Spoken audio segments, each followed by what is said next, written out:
편 68편은 이제 찬양시로 분류가 됩니다. 이 시인은 자신이 만난 하나님의 모습을, 이 자신이 만난 경험한 하나님을 매우 다양한 모습으로 묘사하고 있어요. 이 시가 긴데, 길다는 얘기는 이 시인이 그만큼 하나님을 그 삶 가운데 굽이굽이 하나님을 다양한 모습으로 만났다는 거죠. 어떤 사람은 하나님을 평생의 교회 주변을 맴돌아도 하나님을 못 만나는 사람이 있습니다.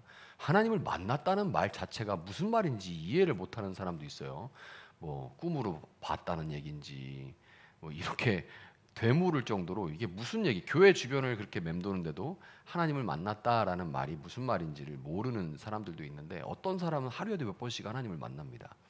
몇 번씩 잎사귀 하나에서 하나님을 만나고, 그리고 모래알 하나에서 우주를 경험하는 그런 사람들도 있죠. 그러니까 시인의 감성으로 살아가는 사람들이 있습니다. 그런 사람도 있고, 어떤 사람은 정말 평생에 하나님이 교회에 있어도 하나님을 모르는 사람들이 있어요. 그런데 정말 아마 시가 더 길어지려면 더 길어질 수 있겠죠. 그런데 이 시인은 자기가 만난 그 하나님을 매우 다양한 모습으로 묘사하고 있습니다.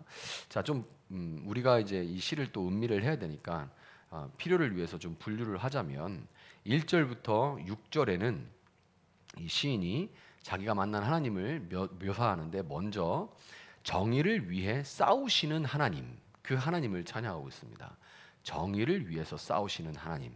5절부터 6절을 보면, 1절부터 6절이 정의를 위해 싸우시는 하나님을 찬양하는데, 5절부터 6절을 보면 이렇게 돼 있어요. 그 거룩한 곳에 계신 하나님은 고아들의 아버지, 과부들을 돕는 재판관이시다. 하나님은 외로운 사람들에게 머무를 집을 마련해 주시고 갇힌 사람들을 풀어내셔서 형통하게 하신다. 그러나 하나님을 거역하는 사람은 메마른 땅에서 산다. 아멘. 이렇게 돼 있어요. 하나님은 고아와 과부와 외로운 사람과 갇힌 사람들의 편에 서시는 분이다라고 지금 하나님을 찬양하고 있습니다. 그러니까 이 시인은 이런 하나님을 경험했던 거예요. 이런 하나님을 만났다는 겁니다. 둘 중에 하나겠죠. 둘 중에 하나예요. 이 시인이 고아와 과부와 외로운 사람, 갇힌 사람들이든지, 그렇죠? 아니면 그들과 함께 서는 사람이었겠죠. 함께 서서 하나님의 도우심을 구할 때 하나님이 그들 편에 서시는 것을 경험했던 것이죠.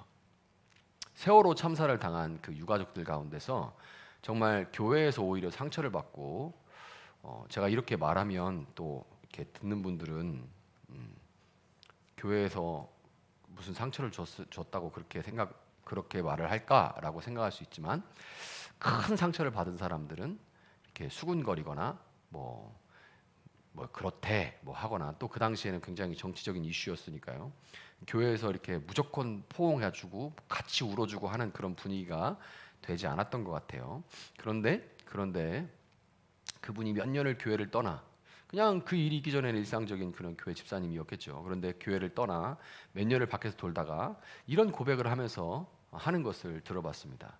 하나님, 저는 교회를 떠났는데, 그리고 하나님을 원망하고 저주했는데, 그런데 하나님은 내가 광장에서 눈물 흘릴 때, 그때 그 광장에서 나와 함께 있는 사람들의 손길을 통해서, 그리고 파라솔을 쳐주는 어떤 사람들의 손길을 통하여서, 또 커피 한 잔을 전해주는 손길을 하나하나에서 하나님은 나를 그렇게 만나주셔서 나는 하나님을 피할 수가 없었다, 그렇게 얘기를 하는 그런 고백을 들었어요. 그러니까 그 고아와 과부와 외로운 사람, 갇힌 사람, 우는 사들의 편에 서는 하나님을 이 시인은 경험한 겁니다. 자기가 그런 사람이 됐든지, 또 누구나 이런 고아가 되고 과부가 되고 외롭고 정처 없고 하는 인생의 경험들을 하게 되죠. 아무리 가질 거 다 가진 사람도 이런 경험을 인생 가운데 안 하기는 참 어려워요.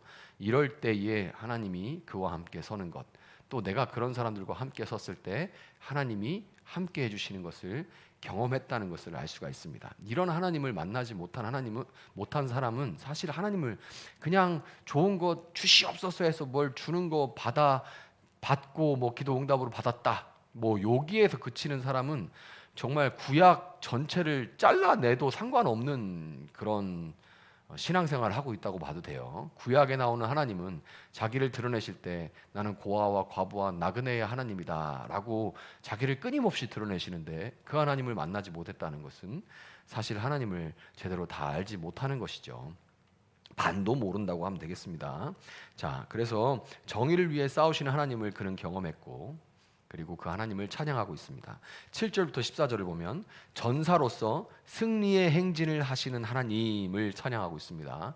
전사, 싸우시는 자로 승리의 행진을 하시는 하나님. 자, 9절부터 10절을 보면 하나님, 주님께서 흡족한 비를 내리셔서 주님께서 주신 메마른 땅을 옥토로 만드셨고 주님의 식구들을 거기에서 살게 하셨습니다.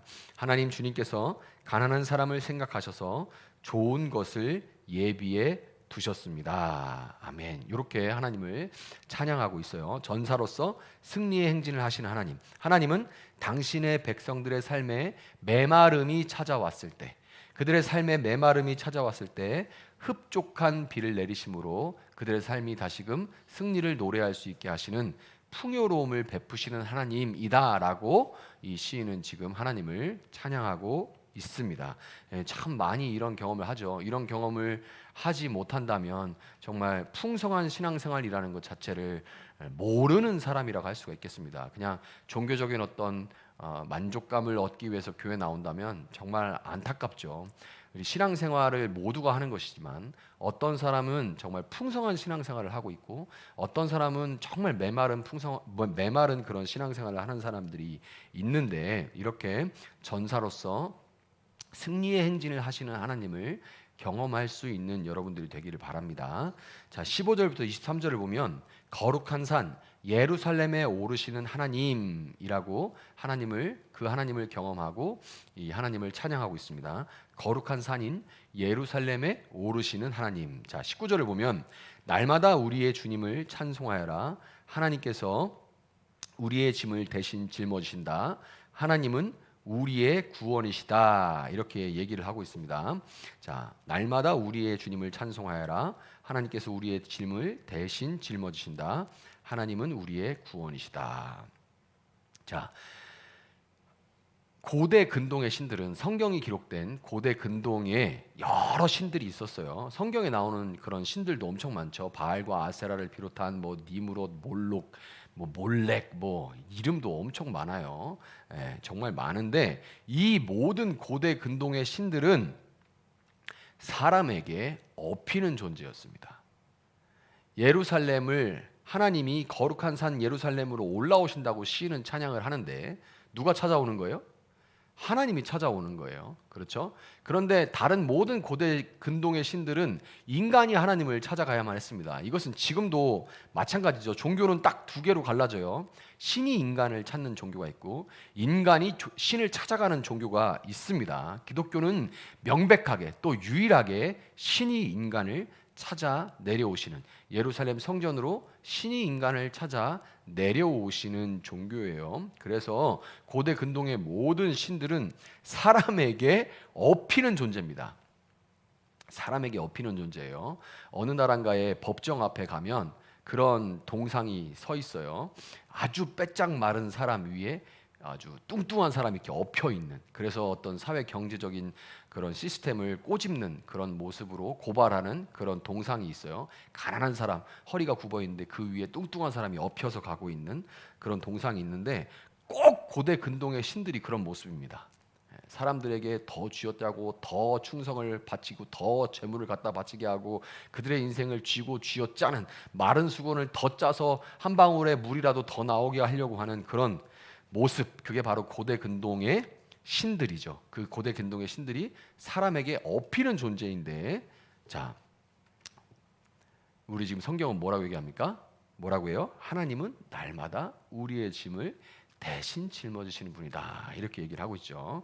자, 현대 사회에서 이 고대 근동의 신들 지금도 있습니다. 그런데 지금은 상을 만들진 않죠. 상을 만들지 않는가?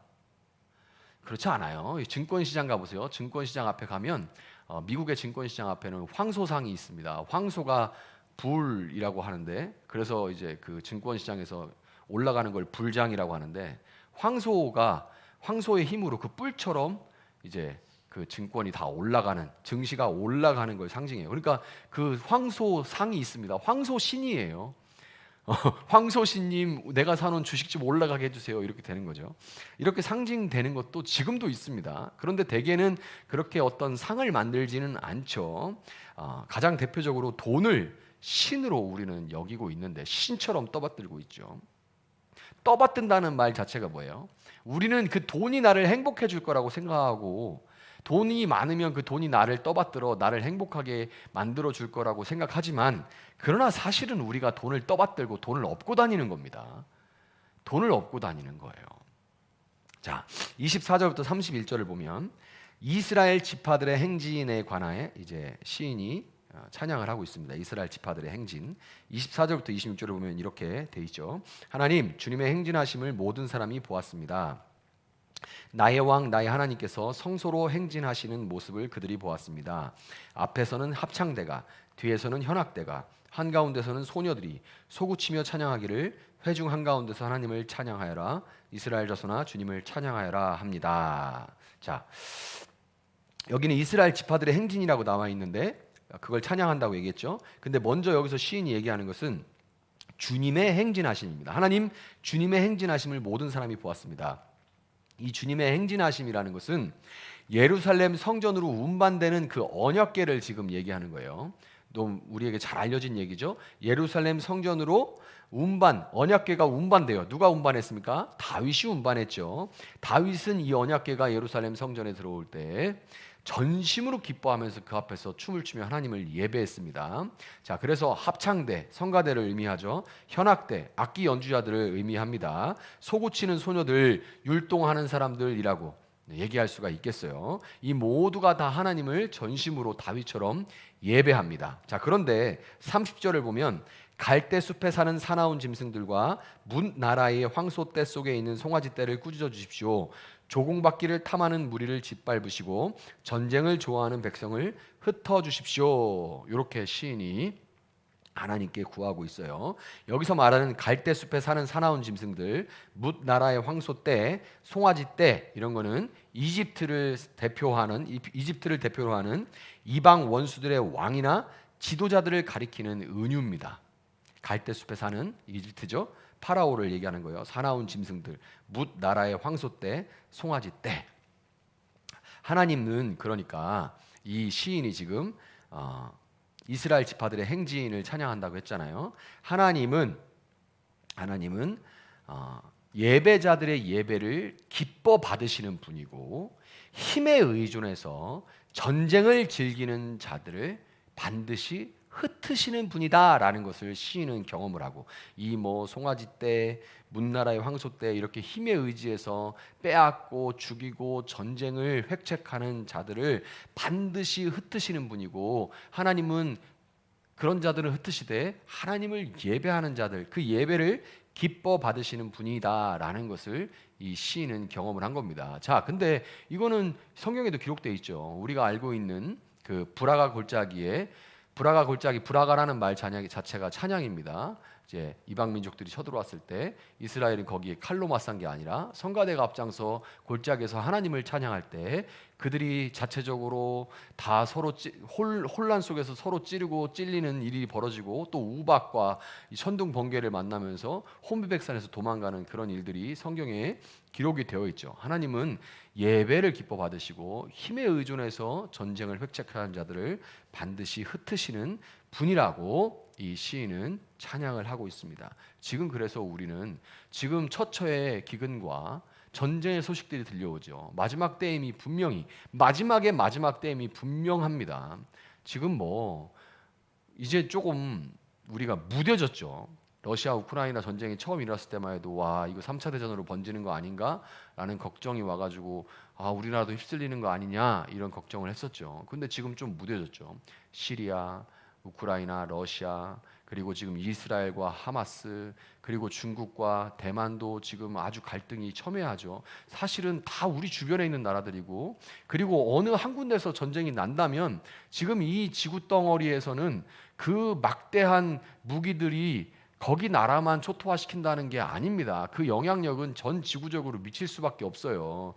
식량의 문제, 경제의 문제, 그리고 오염의 문제, 이런 것들이 그냥 한 나라로 끝나는 게 결코 아닙니다. 근데 우리가 그냥 묻어져 있을 뿐이죠. 지금 어느 때보다 우리는 이것을, 이런 하나님, 예배자들을 기뻐 받으시고 힘에 의지해서 전쟁을 획책하는, 경제가 어렵고 자기네 나라의 정치가 불안정하면 그 시선을 외부로 쏠리기 위해서 그 나라의 못된 정치인들은 항상 선동해서 외부로 전쟁을 일으키는 일들을 벌입니다. 거기다 이런저런 미사일고 아무리 갖다 붙여도 소용없습니다. 전쟁을 일으키는 것은 절대로 하나님이 원하시는 일이 아니에요. 전쟁을 자기 정치적인 목적을 위해서 전쟁 가지고 장난치면서 이렇게 막 갈등을 일으키는 거, 조장하는 거, 이거 하나님 기뻐하시는 일 절대 아닙니다. 이럴 때 우리는 예배를 기뻐 받으시고 전쟁을 획책하는 자들을 흩으시는 하나님을 반드시 시인과 같이 경험해야 할 줄 믿습니다. 32절부터 35절 마지막에 보면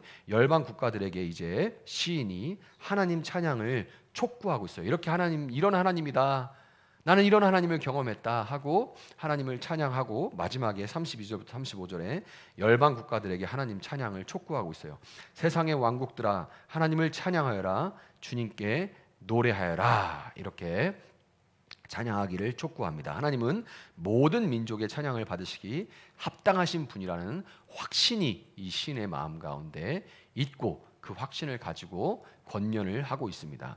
시인이 찬양하는 이 하나님의 모습을 쭉 이제 보면서 35절까지 쭉 보면 저는 그런 생각이 듭니다. 내가 만난 하나님, 내가 지금 만나고 있는 하나님은 어떤 하나님인가를 생각해 보게 됐어요. 사실 여러분, 신앙은, 어제의 신앙은 오늘 아무런 의미가 없습니다. 신앙은 언제나 오늘이에요. 하나님도 언제나 오늘의 하나님입니다. 미래는 우리는 모르고 과거는 이미 지나갔죠. 우리는 언제나 오늘을 살아가고 하나님도 언제나 오늘의 하나님이고, 오늘 우리가 고백하는 하나님이 우리의 신앙입니다. 어제 왕년에 내가 이런 신앙이 있었고 왕년에 내가 뭐 했고 이런 건 아무 의미 없고, 그런 것들은 오히려 오늘 하나님을 만나는데 방해가 될 때가 많아요. 옛절에 해봤어, 그래 봤었지 해서 오히려 방해할 때가 훨씬 많아요. 날마다 새로운 그 하나님을 경험해서 오늘 내가 어떤 하나님을 경험하고 있는지가 정말 중요한데, 이 시를 제가 이제 읽고 오늘 기도회를 준비를 하면서 지금 내가 만나고 있는 하나님, 내가 만난 하나님, 내가 만나고 있는 하나님은 과연 어떤 하나님인가를 생각해 보게 됩니다. 우리는 하나님을 사람에게 업히는 존재로 지금 보고 있는지, 아니면 우리를 업어주시는 분으로 지금 보고 있는지 정말 중요하죠.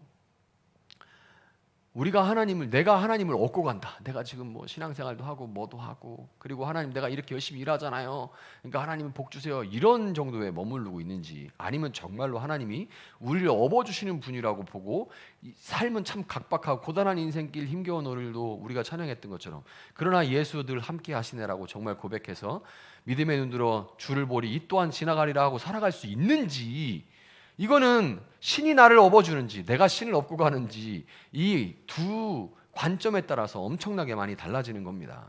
우리가 하나님을 어떻게 알고 어떤 하나님으로 만나고 있는가에 따라서 우리는 수고하고 무거운 짐을 지고 살아갈 수도 있고, 수고하고 무거운 짐진 자들아 다 내게로 오라 내가 너희를 쉬게 하리라 하시는 하나님을 더욱 풍성하게 누릴 수도 있는 겁니다.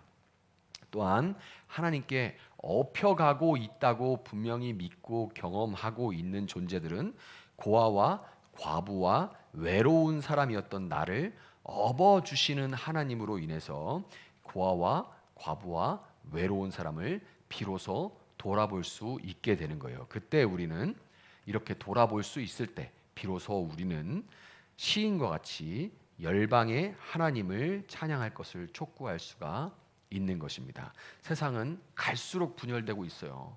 갈수록 분열되고 정말 가슴이 답답할 정도로 분열해. 이제는 무엇 때문에 그렇게 분열하고 싸우는지도 잘 모르면 서로 비방하고, 그냥 비방을 위한 비방을 하고 있는 그런 상태입니다.